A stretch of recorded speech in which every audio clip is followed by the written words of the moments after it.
Non, mais j'avais envie que vous nous aidiez à donner des recettes simples pour sauver la planète. On l'a dit depuis le début de cette émission, finalement, il faut être concret plutôt que des grands discours. Voilà, des choses concrètes. Alors, on va commencer ce climatomètre par l'alimentation. On peut continuer à bien manger, mais il faut faire quelques efforts. Pour ça, 3 solutions. Diminuer sa consommation de viande, devenir flexitarien en quelque sorte, moins gaspiller. Quand même, les chiffres en France, c'est 18 milliards de repas, on est 60 millions, 18 milliards de repas sont mis chaque année à la poubelle. Et puis, consommer des fruits et légumes de saison. On va nous apporter là, voici par exemple les 3 exemples de fruits à consommer au mois de mai. Ça passe par l'éducation, les gens ne le savent peut-être pas forcément. Au mois de mai, c'est pamplemousse, fraises et cerises. Quelle solution sur ces 3 que je viens d'évoquer vous privilégiez, Cyril ? Le plus urgent, encore une fois. Le plus urgent, c'est de réduire drastiquement sa consommation de produits d'origine animale. En gros, pour la viande, il faudrait passer de 90 kg par an à 25 kg. Il faut diviser plus que par 3. Il faut limiter aussi le poisson, parce que les océans se vident, et choisir, pour ce qu'on consomme, de la viande qui est plutôt bio, donc des animaux qui ont été plutôt élevés dehors, nourris avec de la ressource locale, c'est-à-dire pas du soja, du maïs qui viennent de très loin. Et pour le poisson, de la pêche artisanale. Ça, c'est vraiment ce qui a le plus d'impact. Et en un mot, ce qu'il ne faut absolument pas faire en matière d'alimentation pour préserver la planète?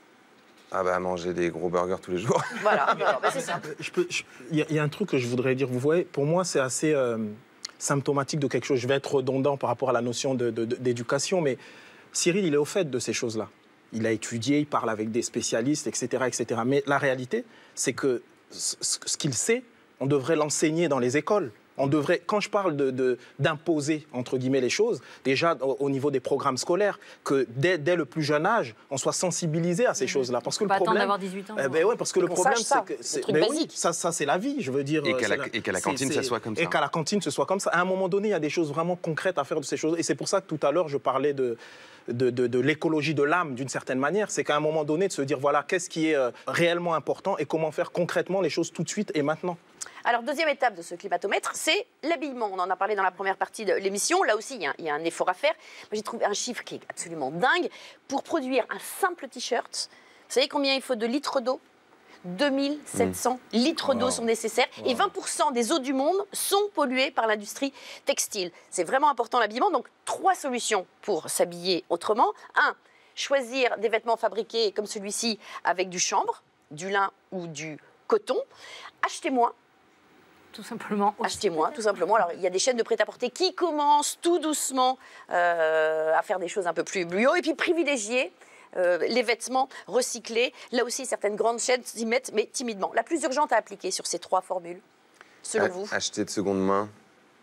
Seconde main, ce que vous appelez recycler, mais en gros, ne pas mettre des nouveaux vêtements dans le circuit. Il y en a déjà un nombre incalculable. Enfin, si vous allez là à Paris, par exemple, il y a des kilo shops qui se sont ouverts partout. Le nombre de vêtements qui sont en circulation, c'est fou. Même les sans-abri, en fait, quand on parle avec les personnes qui s'occupent des sans-abri, elles disent mais les vêtements, c'est absolument pas un problème, voire même il y en a pléthore, parce qu'il y a ce phénomène de fast fashion où on achète un truc et puis hop, 2 mois plus tard, c'est plus la mode, on en rachète un autre. Et ça c'est un jean, c'est 20 kilos de CO2, enfin, c'est de la folie. Ça aussi, c'est concret, mais ça, comme vous Il y disiez... a une chemise en jean à côté, je ne sais pas si je le prendras bien. Non, mais... Enlève-la, mais on a tous des jeans. sois clean. Enlevez votre pantalon, mon vieux.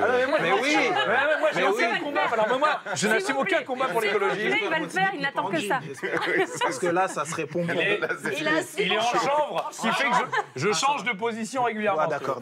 Et que je mets de la crème l'hiver. Et tu fumes ton slip. Je fume mon slip, bien sûr. Je fume mon slip comme tout le monde. Éco-responsable. Comme tout le monde. Tout le monde. Troisième étape et dernière étape de ce climatomètre, c'est la poubelle. Et bien sûr, vous en avez parlé tout à l'heure, les déchets. Pareil, les chiffres sont absolument dingues. En 2015, 324 millions de tonnes de déchets. Donc, pour faire baisser ce chiffre, il faut, 1, privilégier l'achat en vrac. Ça limite les emballages.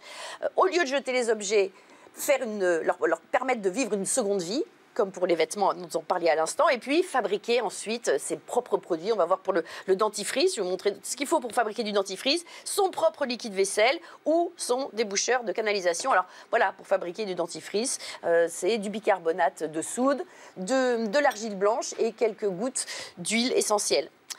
Laquelle est la plus importante? L'urgence là-dedans? Acheter en vrac, arrêter d'utiliser autant de plastique. Les scientifiques disent que si on continue comme ça, il y aura plus de plastique que de poissons dans l'océan en 2050. Alors voilà, beaucoup d'infos super dans ce bouquin, vraiment des choses très concrètes. C'est un excellent livre du chroniqueur de France Inter, il s'appelle Valère Coréard, Changer d'air, l'air de rien, c'est aux éditions Rue de l'Échiquier. Vous trouverez d'ailleurs la recette du dentifrice. Je voulais qu'on l'essaye en plateau, mais on s'est dit... Oui. Non, J'ai dit non. non.